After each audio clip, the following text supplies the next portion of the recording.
بسم اللہ الرحمن الرحیم۔ ناظرین، محمد بن سیمانک فرماتے ہیں کہ بنو امیہ میں موسیٰ ابن محمد بن سلیمان ہاشمی سب سے زیادہ عیاش اور بے فکر تھا۔ رات دن کھانے پینے، پہننے اور خوبصورت باندیوں کے ساتھ مشغول ہونے اور آرام طلبی اور شریر پالنے کے سوا کوئی کام دین و دنیا کا نہیں کرتا تھا، اور شکل و صورت کے اعتبار سے بھی اللہ تعالیٰ نے اسے اس درجے اچھا بنایا تھا کہ دیکھنے والا بے اختیار سبحان اللہ بول اٹھتا تھا۔ چہرہ ایسا روشن تھا جیسے 14ویں رات کا چاند، غرض یہ کہ اللہ تعالیٰ نے اس کو ہر طرح کی دنیا کی نعمت عطا کی تھی۔ سال بھر میں 3,03,000 دینار، لگ بھگ 1,81,80,00,000 روپے کی آمدنی تھی۔ اس نے بالا خانہ اپنے رہنے کے لیے بنا رکھا تھا، اور اس کے دونوں طرف کھڑکیاں تھیں۔ ایک طرف کی کھڑکی تو مین راستے کی طرف کھلتی تھی، جس سے شام کو بیٹھ کر آنے جانے والوں کی سیر کرتا تھا، اور دوسری طرف کی کھڑکی باغ میں تھی۔ اس طرف بیٹھ کر باغ سے دل بہلاتا تھا، اور اس بالا خانے کے اندر ایک ہاتھی دانت کا کبا چاندی کی میخوں سے جڑا ہوا اور سونے سے ملمع کیا ہوا تھا، اور اس میں ایک بہت ہی قیمتی تخت تھا۔ اس پر بیٹھتا اور بدن پر بہت ہی قیمتی کپڑے اور سر پر موتیوں کا جڑاؤ امامہ ہوتا۔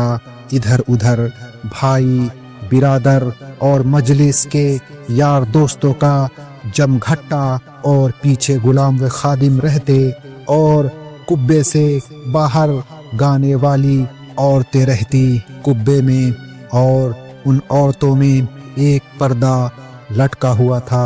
جب چاہتا انہیں دیکھتا، اور جب راگ کو دل چاہتا تو پردہ ہلا دیتا، وہ گانا شروع کر دیتی، اور جب بند کرنا چاہتا تو پردے کی طرف اشارہ کر دیتا، وہ چپ ہو جاتی۔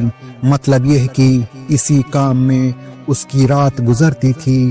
رات کو مجلس کے یار دوست اپنے اپنے گھر چلے جاتے تھے، اور جس کے ساتھ چاہتا تھا تنہائی کا وقت گزارتا تھا، اور صبح کو شطرنج اور نرد یعنی چوسر کی بازی کھیلنے والوں کا اکھاڑا جمتا۔ کوئی اس کے سامنے بیماری یا موت یا کسی ایسی چیز کا جس سے غم پیدا ہو ذکر نہ کرنے پاتے۔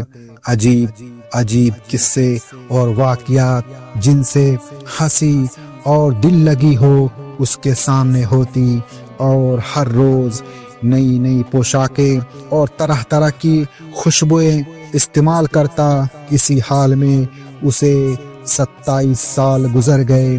ایک رات کا قصہ ہے کہ وہ اپنے معمول کے انوسار اپنی مستی میں مشغول تھا، اور کچھ حصہ رات کا گزرا تھا کہ ایک بہت ہی دردناک آواز اپنے گانے والوں کی آواز جیسی سنی، اور اس کے سننے سے اس کے دل پر ایک چوٹ سی پڑی، اور اپنی اس تفریح کو چھوڑ کر اس کی طرف دھیان لگایا، اور گانے والوں کو حکم دیا کہ گانا بند کرو، اور کبے کی کھڑکی سے وہ آواز سننے کے لیے منہ نکالا۔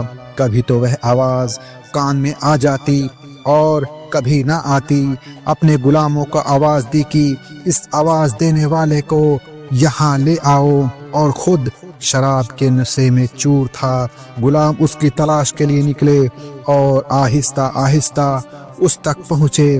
دیکھا کہ ایک جوان ہے، بہت ہی کمزور ہے، اس کی گردن بالکل سوکھ گئی ہے، اور رنگ پیلا، اور ہونٹ خشک، بکھرے بال، پیٹ اور پیٹھ دونوں ایک اور دو پھٹی پرانی چادریں اوڑھے ہوئے ننگے پاؤں مسجد میں کھڑا اپنے پاک پروردگار کے سامنے مناجات کر رہا ہے۔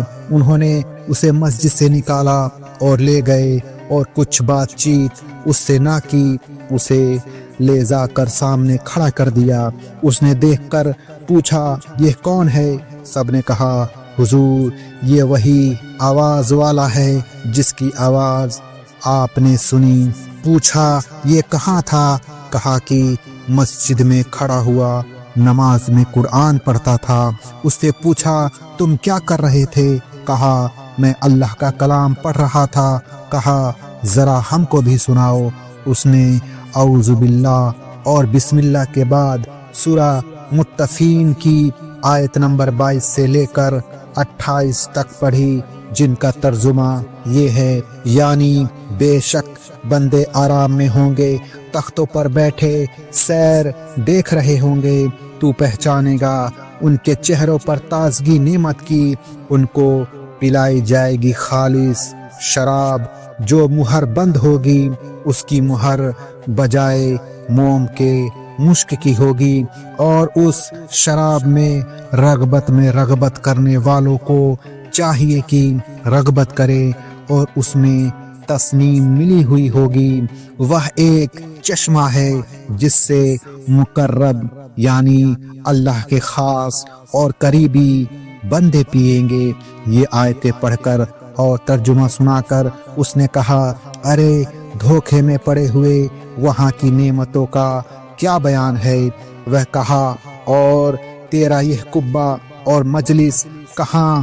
وہاں تخت ہے، ان پر بچھونے اونچے اونچے ہوں گے اور ان کے سطر استبرق کے ہوں گے، اور سبز قالینوں اور قیمتی بچھونے پر تکیہ لگائے ہوئے بیٹھے ہوں گے، اور وہاں 2 نہریں بہتی ہیں، اس میں ہر میوے کی 2 قسمیں ہیں، نہ وہاں کے میوے کبھی ختم ہوں گے، نہ ان سے کوئی جنتی کو روکنے والا ہوگا، جنت کی عیش میں رہیں گے اور وہاں کوئی بیہودہ بات نہ سنیں گے، اور اس میں اونچے اونچے تخت ہیں اور پیالے رکھے ہوئے ہیں اور تکیے ایک لائن میں رکھے ہوئے ہیں، اور مخملی نہالچے چھوٹے چھوٹے خوبصورت بستر اور گدے بکھرے پڑے ہوں گے، ہمیشہ سائے اور چشموں میں رہیں گے، اور جنت کے پھل ہمیشہ رہنے والے ہیں۔ یہ سب تو متقیوں کے لیے ہے، اب کافروں کی سنیے، ان کے لیے آگ ہے، اور آگ بھی ایسی کی جس میں ہمیشہ ہمیشہ رہیں گے، اور عذاب کبھی ہلکا نہ کیا جائے گا، اسی میں نا امید پڑے رہیں گے، اور جب انہیں منہ کے بل گھسیٹیں گے تو ان سے کہا جائے گا یہ عذاب چکھو، یعنی ان پر طرح طرح کا عذاب ہوگا۔ جب اس ہاشمی نے یہ سنا تو بے اختیار اٹھا اور اس جوان سے لپٹ کر چلا چلا کر رونے لگا، اور اپنے سب لوگوں سے کہا کہ میرے پاس سے چلے جاؤ، اور خود اس جوان کو لے کر گھر کے صحن میں آ کر ایک بوریے پر بیٹھ گیا، اور اپنی جوانی کے بیکار جانے پر افسوس اور حسرت اور نفس کو ملامت کرتا رہا، اور جوان نصیحت کرتا رہا۔ صبح تک دونوں اسی میں لگے رہے۔ ہاشمی نے اللہ تعالیٰ سے عہد کیا کہ کبھی حق تعالیٰ کی نافرمانی نہ کروں گا، اور اپنی توبہ کو اس نے سب کے سامنے ظاہر کر دیا، اور مسجد میں بیٹھ رہا، ہر وقت اللہ کی عبادت میں رہنے لگا، اور تمام سونا چاندی کپڑے بیچ کر صدقہ کر ڈالے، اور تمام نوکر چاکر الگ کر دیے، اور ہڑپی ہوئی تمام جائیدادیں ان کے مالکوں کو واپس کر دی، اور کل جائیداد باندھی، غلام بیچ ڈالے، اور جس کو آزاد کرنا چاہا آزاد کر دیا، اور موٹے کپڑے پہن لیے، اور جو کی روٹی کھانے لگا۔ پھر تو یہ حالت ہو گئی کہ ساری رات جاگ کر گزارتا، دن کو روزہ رکھتا، اور بڑے بڑے نیک آدمی اس کی زیارت کو آتے اور اس سے کہتے کہ بھائی اپنے نفس کو اتنی سختی میں نہ رکھ، کچھ آرام بھی دے، اللہ تعالیٰ کریم و رحیم ہے، تھوڑے سے کام کی بھی قدردانی فرماتا ہے۔ وہ جواب دیتا ہے بھائیو میں نے بڑے بڑے گناہ کیے ہیں، رات دن اللہ کی نافرمانی میں رہا ہوں، اور یہ کہہ کر خوب روتا آخر کار پیدل ننگے پاؤں اور بدن پر ایک بہت موٹا کپڑا پہنے ہوئے حج کے لیے گیا، اور سوائے ایک پیالے اور توشدان کے کوئی چیز ساتھ نہ لی۔ اسی حالت میں چلتے چلتے مکہ کو پہنچا اور حج کیا اور وہیں رہا اور مر گیا۔ مکہ میں رہنے کے زمانے میں یہ حالت تھی کہ رات کو حجر اسود کے پاس جا کر روتا چلاتا اور کہتا کہ اے میرے پروردگار، اے میرے مولا، میری سینکڑوں تنہائیاں غفلت میں گزر گئی اور کتنے ہی سال گناہوں میں برباد ہو گئے، اے میرے مولا میری نیکیاں تو سب جاتی رہیں اور حسرت و ندامت باقی رہ گئی۔ اب جس دن آپ سے ملوں گا اور میرا اعمال نامہ کھولا جائے گا اور دفتر کے دفتر گناہوں اور برائیوں کے ظاہر ہوں گے، اس روز کیا ہوگا اور کس طرح منہ دکھاؤں گا، اے میرے مولا اب میں تیرے سوا کس سے کہوں اور کس کی طرف دوڑوں، کس پر بھروسہ کروں؟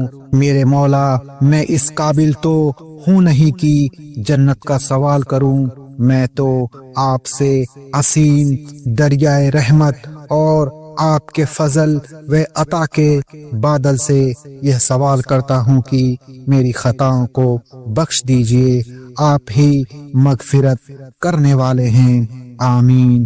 پیارے دوستو آج کے لیے بس اتنا ہی، امید کرتا ہوں آپ کو یہ ویڈیو پسند آئی ہوگی۔ ویڈیو کو لائک، شیئر اور کمنٹ میں اپنی رائے ضرور دیں۔ ملتے ہیں آپ کو اگلی ویڈیو میں، تب تک کے لیے السلام علیکم ورحمۃ اللہ وبرکاتہ۔